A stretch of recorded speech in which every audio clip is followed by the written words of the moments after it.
സാമൂഹിക സുരക്ഷ ക്ഷേമനിധി പെൻഷൻ ഗുണഭോക്താക്കൾക്ക് 2 ഗഡു പെൻഷൻ ലഭിച്ചു തുടങ്ങി. 62 ലക്ഷത്തോളം പേർക്കാണ് 3200 രൂപ വിതരണം ആരംഭിച്ചിരിക്കുന്നത്. 1604 കോടിയാണ് സർക്കാർ ഇതിനു വേണ്ടി അനുവദിച്ചിരിക്കുന്നത്. 26.62 ലക്ഷം പേരുടെ ബാങ്ക് അക്കൗണ്ടുകളിലും മറ്റുള്ളവർക്ക് സഹകരണ ബാങ്കുകൾ വഴി വീട്ടിലും പെൻഷൻ എത്തിക്കും. ജനുവരിയിലെ പെൻഷനും ഒപ്പം 1 ഗഡു കുടിശ്ശികയുമാണ് ഇപ്പോൾ അനുവദിച്ചിരിക്കുന്നത്. ബാക്കി 3 ഗഡു കുടിശ്ശിക അടുത്ത സാമ്പത്തിക വർഷത്തിലാണ് നൽകുക. മസ്റ്ററിംഗ് പൂർത്തിയാക്കിയിട്ടുള്ള എല്ലാ പെൻഷൻ ഗുണഭോക്താക്കൾക്കും ഈ തുക എത്തിച്ചേരും. സേവന പെൻഷൻ സൈറ്റിൽ അക്കൗണ്ടിൽ ക്രെഡിറ്റ് ആയതായി കാണിക്കുന്നുണ്ടെങ്കിലും ചില ആളുകൾക്ക് ബാങ്കിലെത്തിയിട്ടില്ല.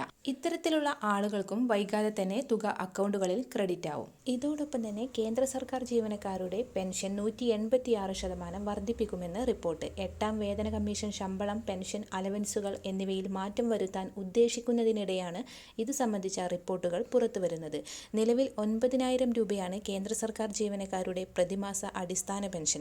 1,25,000 രൂപയാണ് ഏറ്റവും ഉയർന്ന പെൻഷൻ. ഇതിനു പുറമെ 53% DR അലവൻസും നൽകുന്നുണ്ട്. നിലവിലെ 9,600 രൂപയെന്ന അടിസ്ഥാന പെൻഷൻ 25,740 രൂപയാക്കി ഉയർത്തുമെന്നാണ് റിപ്പോർട്ട്.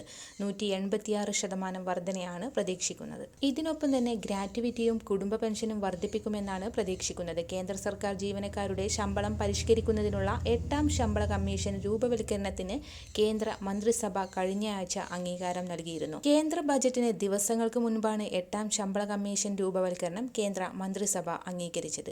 1 കോടിയിലധികം വരുന്ന കേന്ദ്ര സർക്കാർ ജീവനക്കാരുടെ അടിസ്ഥാന ശമ്പളം, അലവൻസുകൾ, പെൻഷൻ, മറ്റ് ആനുകൂല്യങ്ങൾ എന്നിവ പരിഷ്കരിക്കുക ലക്ഷ്യമിട്ടാണ് ശമ്പള കമ്മീഷൻ രൂപവൽക്കരിച്ചിരിക്കുന്നത്. എല്ലാവിധ സർക്കാർ അറിയിപ്പുകളും നിങ്ങളിലേക്ക് എത്താൻ ഈ ചാനൽ സബ്സ്ക്രൈബ് ചെയ്യുക.